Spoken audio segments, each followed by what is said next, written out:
Hey, what's up guys? This is Anthony here, and I'm going to be showing you how to do a after summer tune-up. So let's show you how to do the Seafoam. Basically, the Seafoam is it's a lower octane kind of cleaner solvent that you put in your engine.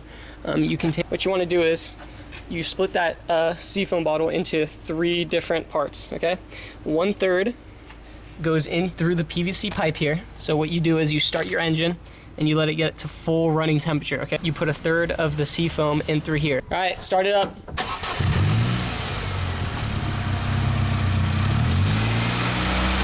right, so you pull the PVC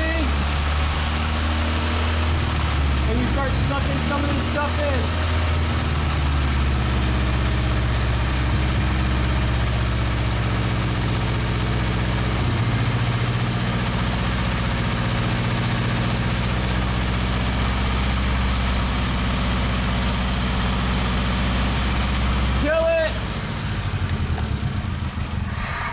Put the PVC back on, and then once you turn the car off, you're gonna put another 1/3 in through the oil cap. Okay, so you unscrew it, put another 1/3 in there. Okay, and then you're gonna let that sit for 15 minutes. With your car off, let it sit for about 15 minutes. Okay, and then the part that everyone forgets, as you're sitting and waiting, you might as well put it in there. Eat up. Yum, yum, yum. There we go. There's that. Wait about 10-15 minutes. Alright, so it's been about 15 minutes here. You want to wait about 10 or 15 minutes. I'm going to go ahead and start my car and let it idle real quick. And this.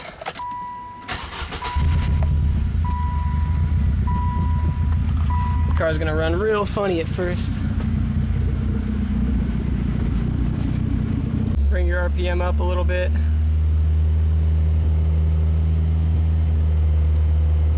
Just kind of get the Seafoam.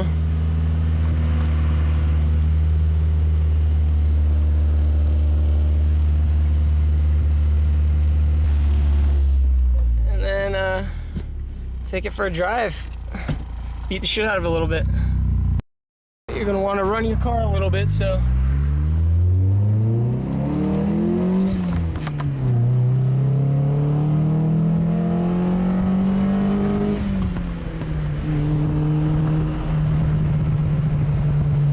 you want to drive your car for about 10 to 20 miles, no less, no more. Just kind of cruise it. You might want to bring it to red line a couple times, it's up to you. 10 or 20 mile cruise, and we'll bring it home, do an oil change the spark plugs, do a radiator flush, put some power steering fluid in, and we'll be golden. There's your tune-up. All right. Back from the decarbonization run, drove about 20 miles. I'm about to do the oil change and the spark plugs, and then after that, I'm gonna drain the radiator. Make sure whenever you have your car in the air, always chalk the back wheels and set the e-brake in case your car rolls back. Another very crucial thing is have all your oil and your oil filter ready. Have your drain, your tools. Make sure you have good gloves and glasses. You never know what's gonna hit you in the face. One thing you wanna make sure to always do is to disconnect the negative cable on the battery. After removing the negative battery cable, unscrew the cap on the top of the valve cover so that your car can ventilate. So when you drain the oil, there's no vacuum. Beware, because it will be hot under your car. But there's my drain plug right there. I'm gonna crack that loose, pull it all the way out, let all the oil drip out. Then we'll get to the oil. There's the good stuff draining out, my old oil.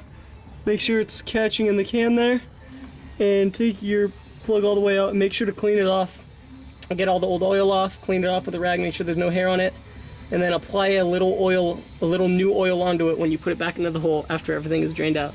Everything drained back out, so I took the plug, cleaned it off, put some oil around the first part of it, screwed it back in, and tightened it down.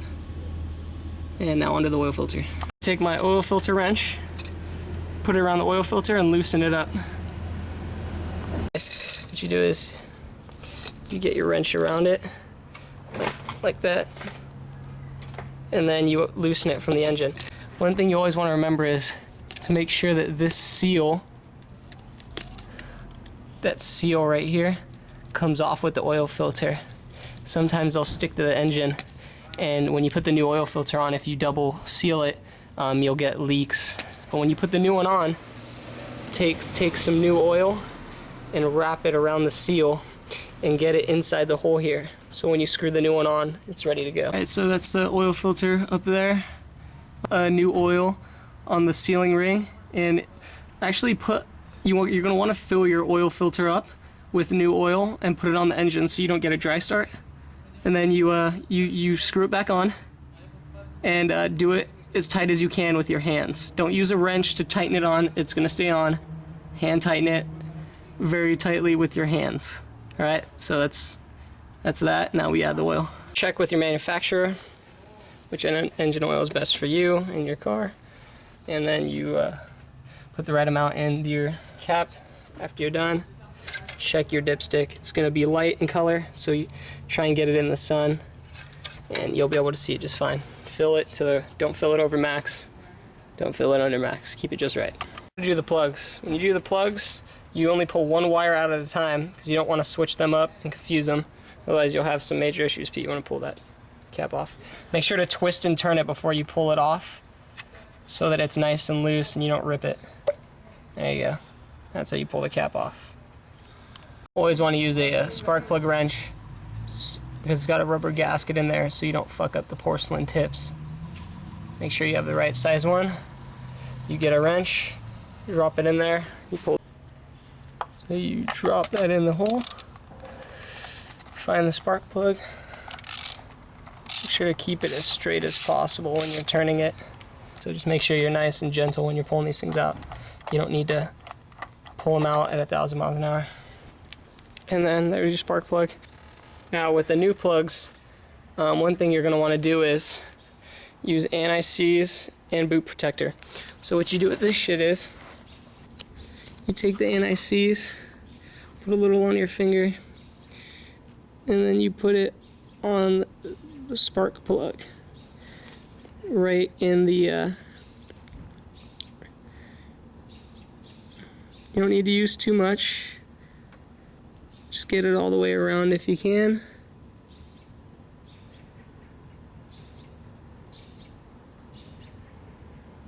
And then you have a nice even seal. And then with this stuff, you take the same amount and you put it on inside the boot so that when the boot slips over the top of this, it gets on the spark plug.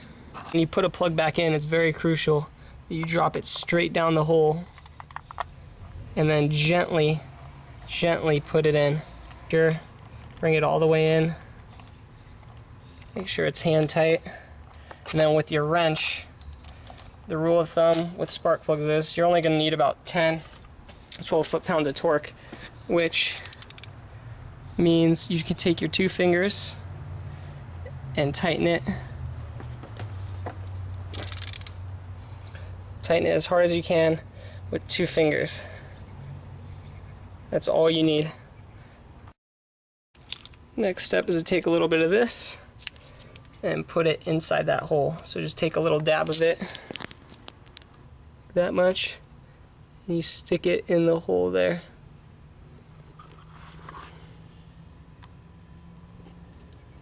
Get it in there. So then the boot will slide right in, right onto the spark plug, and make sure when you put it on, you give it a nice little twist. Get all that boot grease in there good. And you repeat that for the other cylinders. All the plugs are in, everything's good. Now it's time to change the PVC out. All you do is pull that out, pull this off, install the new one in, pop it back in, that's it. But to flush the radiator on my car, you pull the cap off, okay, obviously, so it doesn't suck a vacuum. You get underneath the car, there's a petcock right there. You loosen that up, see this groove, you loosen it up, you drain all the coolant out. Okay, if you did it right, petcock comes out and it should look like that. Yummy. Let it drain all the way. Okay, once it's done, it stops dripping. Start filling the coolant back in once it's done dripping, and start filling until you hear it drip back out of here again. So then close it off real quick, so then you know that the fluid has pushed all the way down and all the air's out. Fill it all the way up to the top. Start your car, turn the heater on max, and watch the fluid, because it will drop down as it keeps sucking through the engine, through the thermostat and all that stuff, through the water pump. And you keep adding until it's full. You want to run your car for about 10 minutes with the heater on high at idle, and you should be good to go. And my camera is about to die.